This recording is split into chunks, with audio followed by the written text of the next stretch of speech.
নমস্কার। খবরদার কথা নয়। আজকে এমন একটা বিষয় নিয়ে আলোচনায় এলাম, সেটা হচ্ছে ভারতবর্ষের গণতন্ত্র নিয়ে আমাদের খুব গর্ব ছিল এবং আছে। আজকে আরও বেশি আনন্দিত যে এই ভারতবর্ষের এই গণতন্ত্র নিয়ে বিশ্বব্যাপী আমাদের আরও অনেক বেশি প্রচার করা দরকার। এই গণতন্ত্রই পৃথিবীতে চালু হোক।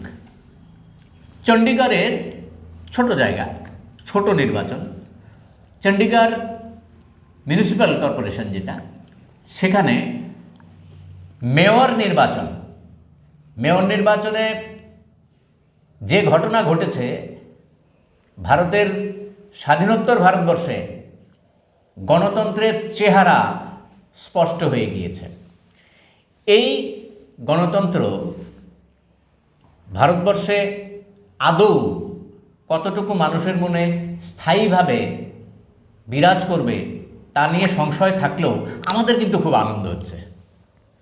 ব্যালট বক্স, ইভিএম মেশিন, এই নিয়ে যখন নানা বিতর্ক শুরু হয়ে গিয়েছে, ইভিএমে কারচুপি করে ভোটে জেতা যায় এই অভিযোগ যখন উঠছে, তার জায়গায় ব্যালট পেপার নিয়ে আসার যে আবেদন উঠছে, দাবি উঠছে, সেই ব্যালট পেপারের যে ভোট এই পুরসভার মেয়র নির্বাচনে হলো, সেখানে কি ধরনের ঘটনা ঘটেছে সমস্ত ভারতবর্ষ কেন বলি, সমস্ত পৃথিবীর মানুষ দেখেছে।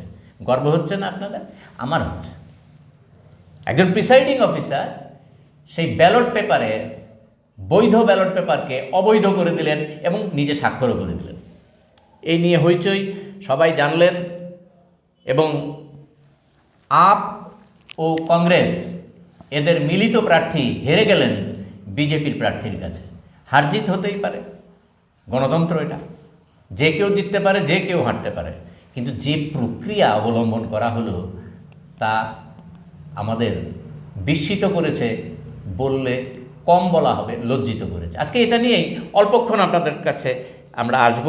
যার কাছে এই প্রশ্নটা রাখবো, রাজ্যের প্রখ্যাত আইনজীবী শ্রী পুরুষোত্তম রায় বর্মন আমার বাঁদিকে বসেছেন। পুরুষোত্তমরা, আজকে এই ধরনের ঘটনা সুপ্রিম কোর্ট পর্যন্ত যেতে হলো, ভারতবর্ষের একটা নির্বাচন, যে নির্বাচনকে অবৈধ ঘোষণা করে না, বিষয়টা আমি বলি করে দিলেন। কি বলবেন? আপনি যেটা অবতারণা করলেন, এই বিষয়টা হচ্ছে চণ্ডীগড় মিউনিসিপ্যাল কর্পোরেশন। সেই মিউনিসিপ্যাল কর্পোরেশনের মেয়র নির্বাচন ছিল। মেয়র নির্বাচনে বিজেপি প্রার্থী ছিলেন একজন, আর অনিল সোনকর, আর কংগ্রেস এবং আম আদমি পার্টি তাদের যৌথ প্রার্থী ছিল। এখন মেয়র নির্বাচনে কংগ্রেস এবং আম আদমির পার্টি 20টা ভোট পেয়েছিল, আর বিজেপির প্রার্থী পেয়েছিল 16টা ভোট।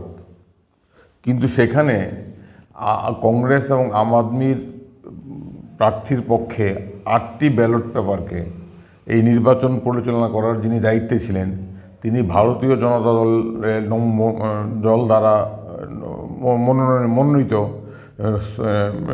নমিনেটেড মেম্বার, ওনার নাম হচ্ছে অনিল মাসি। উনি এই 8টি ব্যালট পেপার, যে ব্যালট পেপারে বিজেপির বিরুদ্ধে আপ এবং কংগ্রেস দলের কাউন্সিলররা তাদের প্রার্থীকে ভোট দিয়েছিল, এই 8টি ব্যালট পেপার বাতিল করে দিলেন। এবং কী করে বাতিল করলেন? ক্যামেরার সামনে উনি এই 8টি ব্যালট পেপার কালি দিয়ে নষ্ট করে দিলেন। নষ্ট করে দিয়ে বললেন যে ব্যালট বাতিল হয়ে গেছে, তাহলে 8টি ব্যালট বাতিল হয়ে গেলে 20 থেকে 8 বাদ গেলে 12 রইল, আর বিজেপির পক্ষে যে 16 ব্যালট সেটাকে বললেন বৈধ, বলে জোর করে এই বিজেপি প্রার্থীকে মেয়র হিসেবে নির্বাচন করলেন এবং প্রিসাইডিং অফিসার নিজে করলেন।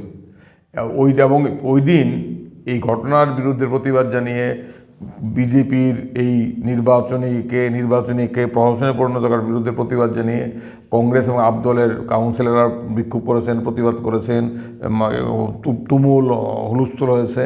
কিন্তু তারা জোর করে মেয়র নির্বাচনে তাদের প্রার্থীর জয় ঘোষণা করলেন এবং মেয়র নির্বাচনের মতো একটি পবিত্র গণতান্ত্রিক পদ্ধতিকে যে এই নির্বাচন পরিচালনা করার দায়িত্বপ্রাপ্ত প্রিসাইডিং অফিসার, যিনি আবার বিজেপি দলের দ্বারা মনোনীত একজন কাউন্সিলর, উনি এটাকে প্রশাসনে পরিণত করলেন। এবং এই ঘটনার পর যিনি হারলেন প্রার্থী, কংগ্রেস এবং আপ দলের প্রার্থী, তিনি আপনার পাঞ্জাব এবং হরিয়ানা হাইকোর্টে মামলা করলেন। এবং উনি সিসি ফুটেজ ক্যামেরা ছিল, এবং সিসি ফুটেজে মেয়র নির্বাচনের ঘটনাচক্রে এবং সৌভাগ্যক্রমে মেয়র নির্বাচনটা সিসি ফুটেজ দ্বারা কাভারেজ ছিল। সিসি ফুটেজে দেখা যাচ্ছে যে মেয়র বিজেপি এবং বিজেপির পক্ষে কাজ করার জন্য কংগ্রেস এবং আপের 8 জন ভোটারের ব্যালটগুলোকে নিজে কলম দিয়ে দাগ দিয়ে নষ্ট করছে, তারপরে এগুলোকে বাতিল বলে ঘোষণা করছে। এইটা দেখলো, সবাই দেখলো। কিন্তু অদ্ভুত ঘটনা, পাঞ্জাব এবং হরিয়ানা হাইকোর্ট এই ব্যাপারে হস্তক্ষেপ করতে অস্বীকার করলো। তখন বাধ্য হয়ে সেই ভদ্রলোক, যাকে জোর করে হারানো হলো, তিনি সুপ্রিম কোর্টের দ্বারস্থ হলেন। সুপ্রিম কোর্ট যেদিন এই মামলাটা উঠল এসএলপি, সেই দিনই সুপ্রিম কোর্ট বলেছিল যেখানে গণতন্ত্রকে খুন করা যায়, মার্ডার অফ ডেমোক্রেসি।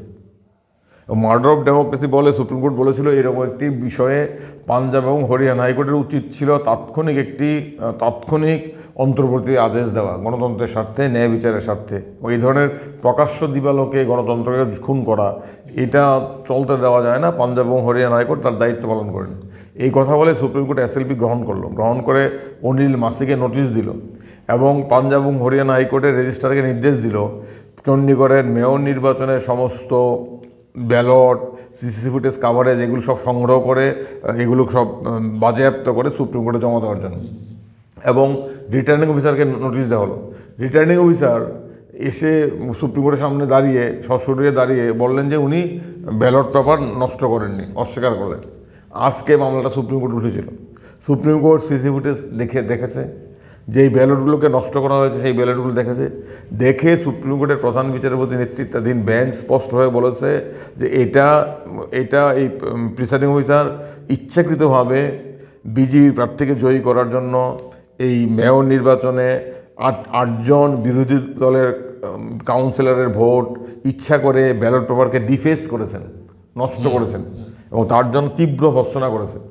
এবং বলেছেন যে 8 জন ভোটারের ভোট আপের পক্ষে যাবে, আপ এবং কংগ্রেস প্রার্থীর পক্ষে যাবে বলে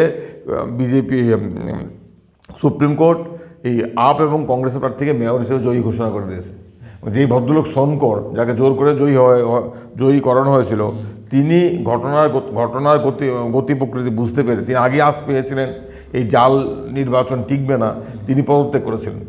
এবং সুপ্রিম কোর্ট বলেছে এই মেয়র নির্বাচন প্রক্রিয়াটাকে ভণ্ডুল করা হয়েছে এই প্রিসাইডিং অফিসার ইচ্ছা করে, এটাকে সংশোধন করা, ন্যায় বিচার করার জন্য এবং গণতন্ত্রের প্রতি মানুষের আস্থা বজায় রাখার জন্য, গণতন্ত্রকে এইভাবে খুন হওয়া থেকে রক্ষা করার জন্য একমাত্র রাস্তা হচ্ছে সংবিধানের 144 ধারায়, 142 ধারায় সুপ্রিম কোর্টেরকে প্রদত্ত ক্ষমতা বলে সম্পূর্ণ ন্যায়ের স্বার্থে আমরা কংগ্রেস এবং আপ দলের প্রার্থীকে বিজয়ী ঘোষণা করলাম। এবং যেই 8টি ব্যালট বাতিল বলে ঘোষণা করা হয়েছে, সেই 8টি ব্যালট বৈধ ছিল। এই হচ্ছে সুপ্রিম কোর্টের রায়। এবং এর মধ্যে ঘটনাক্রম ছিল, ইতিমধ্যে কালকেই কাগজে বেরিয়েছে যে আপের 3-4 জন কাউন্সিলরকে বিজেপি টাকা দিয়ে কিনে নিয়েছে। এবং সুপ্রিম কোর্ট কালকে কিংবা গত পরশুদিন বলেছিল এখানে ঘোড়া কেনা বেচা হচ্ছে, আমরা আর দেরি করবো না, আমরা খুব দ্রুত এই বিচার নিষ্পত্তি করব। আমরা অত্যন্ত আনন্দিত যে সুপ্রিম কোর্ট অন্তত এই ক্ষেত্রে গণতন্ত্রের পক্ষে কার্যকরী ভূমিকা নিয়েছেন, এবং এটা দেখিয়ে দিল বিজেপি দলের কাছে গণতন্ত্র কোনোভাবেই নিরাপদ নয়। যারা গণতন্ত্রের কথা বলে, যারা সত্যতার কথা বলে, যারা দুর্নীতির বিরুদ্ধে, যারা বক্তৃতায় আকাশ পাতাল কাঁপায়, তারা তো একটি নিন্দা বাক্য উচ্চারণ করলো না।